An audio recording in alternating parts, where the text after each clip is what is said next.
પહેલાં તમારા ભાઈ સાથે સમાધાન કરી લે. ઈસુએ શિષ્યને કહ્યું, હું તમને કહું છું કે જ્યાં સુધી તમારું ધર્માચરણ શાસ્ત્રીઓ અને ફરીસીઓના ધર્માચરણ કરતાં ચડિયાતું નહીં હોય ત્યાં સુધી તમે ઈશ્વરના રાજ્યમાં કોઈ પણ હિસાબે દાખલ થઈ શકતા નથી. તમે જાણો છો કે તમારા પૂર્વજોએ એમ કરવામાં આવ્યું હતું કે ખૂન કરવું નથી. જે ખૂન કરશે તેને અદાલતમાં જવાબ દેવો પડશે. પણ હું તમને કહું છું કે જે કોઈ પોતાના વડીલ પર ગુસ્સો કરશે તેને અદાલતમાં જવાબ દેવો પડશે. અને જે કોઈ પોતાના ભાઈને ગાળો આપશે તેને વડી અદાલતમાં જવાબ દેવો પડશે. તેમજ કોઈ પોતાના ભાઈને તિરસ્કાર કરશે નહીં, તે નકાર ગણીને પાત્ર કરશે.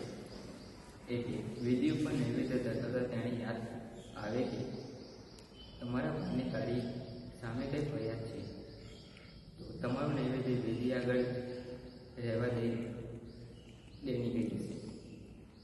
પહેલાં તમારા ભાઈ સાથે સમાધાન કરજે, ત્યાર પછી આવીને નૈવેદ્ય ધરાવશે. તારા સામાવાળા સાથે તમે બંને અદાલતને રસ્તે હોય ત્યાં વેળાસર સમાધાન કરી લેજે.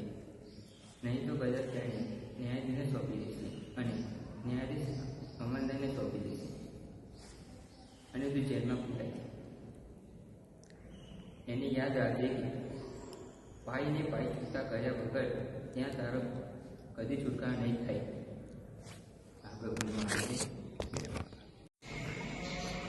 ખ્રિસ્ત ઈસુમાં મારા વાલા યુવા મિત્રો, આજનો શુભ સંદેશ એ સંત લુકના શુભ સંદેશમાંથી લેવામાં આવે છે, અધ્યાય 5 કડી 27-32. અને આજે પ્રભુ લેવીને એટલે કે માથીને પસંદ કરે છે. માથી જકાતનાકમાં બેઠો હોય છે અને પ્રભુ તેને ત્યાં બોલાવે છે, તેની પાસે બોલાવે છે. અને માથી જેમ શુભ સંદેશમાં લખ્યું છે તેમ તે ઉઠીને સર્વસ્વનો ત્યાગ કરીને તેમની પાછળ ચાલી નીકળ્યો. ખ્રિસ્ત મારા વાલા યુવાનો, પ્રભુ આજે તમને બોલાવે છે. પ્રભુ સર્વસ્વનો ત્યાગ કરવાનો કહે છે. સર્વસ્વનો ત્યાગ એટલે કે આ તપૃત્ર દિવસોમાં આપણે ત્યાગ કરવાની જરૂર છે, સેક્રિફાઈસ કરવાની જરૂર છે. અને જો આપણે સેક્રિફાઈસ ના કરતા હોઈએ તો કદાચ આજથી શરૂઆત કરીએ, કારણ કે પ્રભુ આપણું હૃદય, નમ્ર હૃદય માગે છે અને પશ્ચાતાપી હૃદય માગે છે. અને ખાસ કરીને આપણે ત્યાગ કરીએ, ત્યાગની ભાવના આપણા મનમાં રાખીએ. અને જેમ આજના સુસંદેશમાં આગળ વધ્યા તેમ જકાતદારો, જે ફેરીસી, સ્ક્રાઇબ્સ, શાસ્ત્રીઓ, ફરોશીઓ પ્રભુની ટીકા કરે છે, જેનો ન્યાય તોડે છે.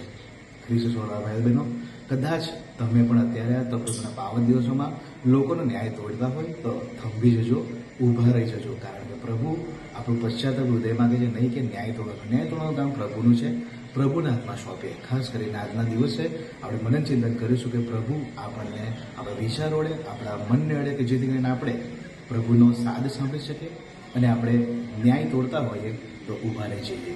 જય ઈસુ.